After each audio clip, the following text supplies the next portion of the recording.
Hey, Strummer Dundee here, and today we're talking about Jaws.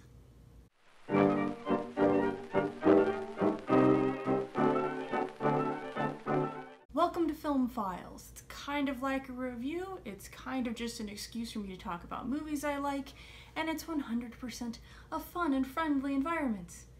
I'm just kidding. I'm gonna just rant about movies that I love, usually. Because we are in that kind of peak July season, that season that makes me think of beaches, that makes me think of sharks, that makes me think of shark movies, not Sharknado, but shark movies, I thought it would be a good time to talk about probably my quintessential #1 overall summer movie, and that is Jaws, directed by Steven Spielberg. I really love Jaws because Jaws could have so easily been a silly B-movie about a killer shark. And really, there were killer shark movies in the 70s. Think about it. The 70s, there was this kind of starting of slasher movies. You have monster movies, all stemming all the way back from the 50s. You have this kind of fertile, easy environment for people to make a shocking summer blockbuster. And this was this kind of shocking summer blockbuster, but it became a classic, even though it was a movie about a killer shark. Now, in case you haven't seen Jaws, just a quick summary. You have a sheriff from the city. He's moving with his family to an island that is off the kind of northeast coast of the United States. It's very much a tourist place, very quiet most of the year, but during the summer is when people come in droves to go on the beaches, to have fun, to play on the water. He has been there for almost a year. This is their first summer in Amity, and things start happening. There are some mysterious accidents, some deaths, and the coroner, the police, apart from him, the business leaders of the town, they're willing to say boat accident, they're willing to say drowning, they're willing to say misadventure,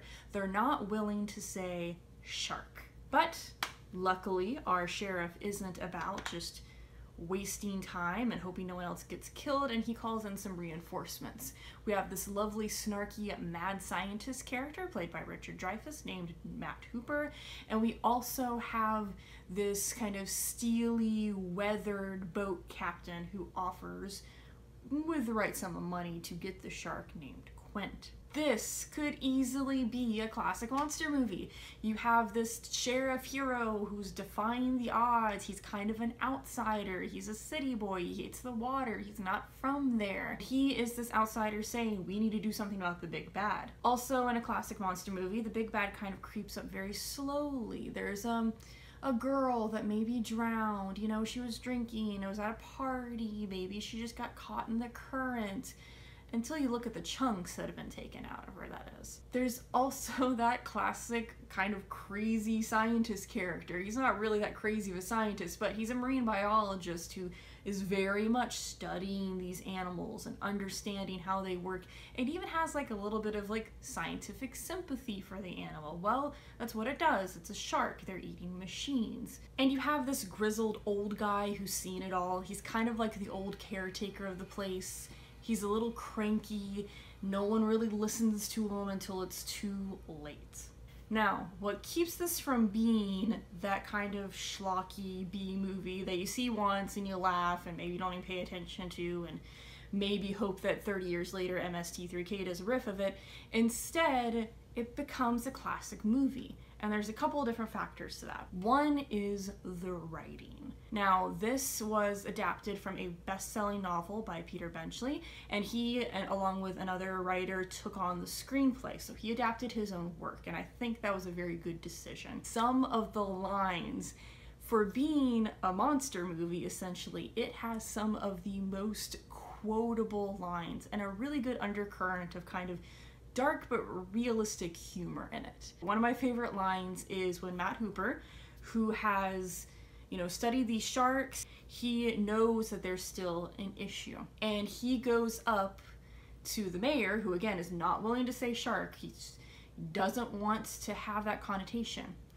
He's trying to make the mayor see things. The mayor is dismissing him. The mayor says, oh, you just want to be famous. You're just, you know, I'm not going to listen to you, whatever.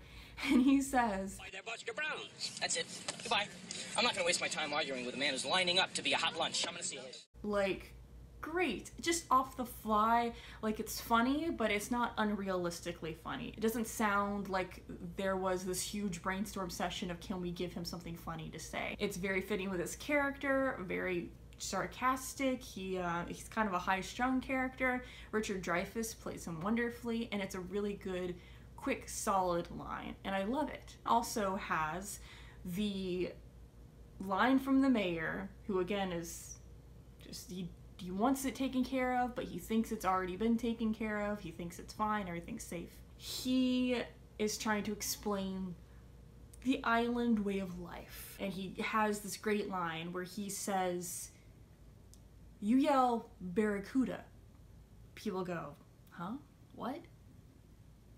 You yell shark, and we've got a panic on our hands on the 4th of July. Just so good. It just explains it perfectly. The problem is the connotation with the word shark. It's about the panic. That's the button for it, because people are in danger all the time. Swimming's dangerous. The oceans are dangerous. But you have the illusion of safety so long as you don't say the word shark, and that's what he's afraid of, is that visceral panic. It also goes into the acting, point number 2, that really helps this movie. The actors are not over dramatic, they're not screamy, except for some of the people get killed off, or you see people about to kill off get a little screamy, but that's expected. Our 3 core actors, and they are all so solid and so close to their characters without being exaggerated. A few things that show this. There is a great scene in the movie where Chief Brody is still very conflicted. He's thinking the shark might still be out there, and he is unsure. Matt Hooper's character has talked to him and says, you know, yeah, they caught a shark, but I don't think it's the shark. And he's kind of brooding. Chief Brody is just sitting there. He's just, you know, he's got like some stuff on the table. He just keeps, he's thinking, he's deep in thought. And his son starts mimicking him. He starts doing the same faces that his dad's doing, and then they start kind of one-upping each other until Roy Scheider, who normally is a very kind of almost stoic looking character, his face is just so elastic, and he just goes until he starts pulling faces, he starts messing with his young son, and they start laughing. And that moment didn't need to be in there. That moment would not have made it off the cutting floor, as it were, if this were a schlocky B movie. But you have this moment of quiet. There's almost no lines being delivered. He's just having fun with his son and releasing some kind of this tension of being the sheriff who has to protect everyone. And Roy Scheider has that great quality about him where he seems like he's gonna be like real standoffish, real unemotional. He's gonna be like the Wild West sheriff. But he has this great undercurrent of like warmth with the children, and then also of fear and panic, this undercurrent of panic. Because like I said before, Chief Brody is afraid of the water. He's afraid of drowning, he doesn't like swimming, but he lives on an island, and it's kind of crazy. Even though they mention that once, they don't have to mention it. You see he's uncomfortable on the boat. He's uncomfortable when they go out and trying to get the shark. And one of the most iconic line, I would say, of the movie is Roy Scheider. He is getting chum into the water, this bloody fish mix to try to get the shark to come up.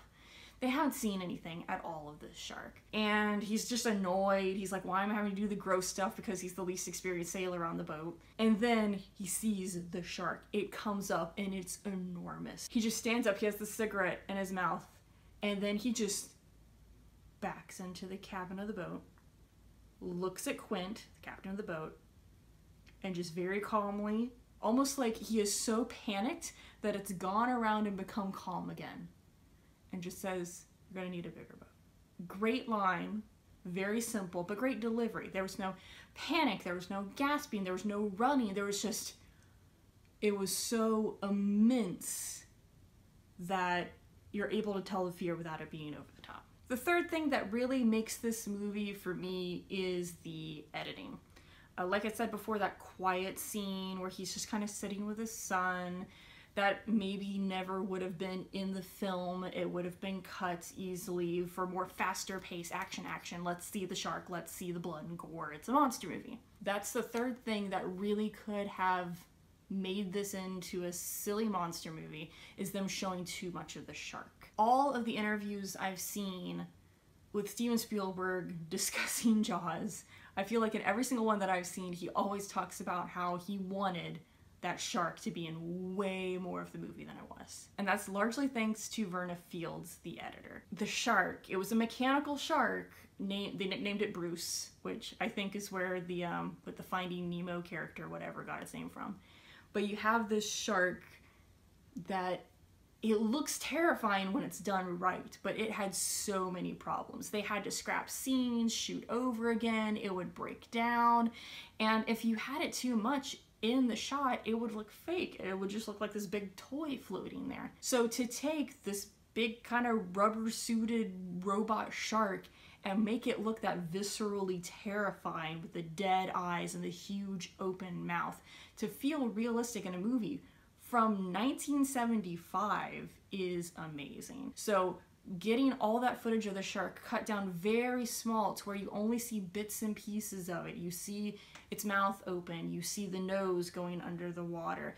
To have that much restraint in the editing, I think, is what really made Jaws a masterpiece in the end. Combining that with the writing, this great dialogue, this very simple insular story, the wonderful acting that you have going on, and then combining that to the editing, the scenes they chose to include, the action they chose to include or to cut down, really what makes it great. So if you haven't seen Jaws yet this summer, or if you regularly go a summer without seeing Jaws, I highly recommend getting it in some form or fashion and watching it. You can watch the sequels if you want.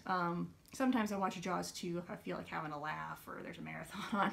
Also could go well with some nice Discovery Channel Shark Week viewing. That's it for me for today. Join me on another Film Files in the future. I'm going to be talking about movies I love, talking about what I love about them. Maybe I'll talk about a movie I hate, though those might get kind of long because I'm a little crazy about movies sometimes. But that's it. See you in another video. Bye.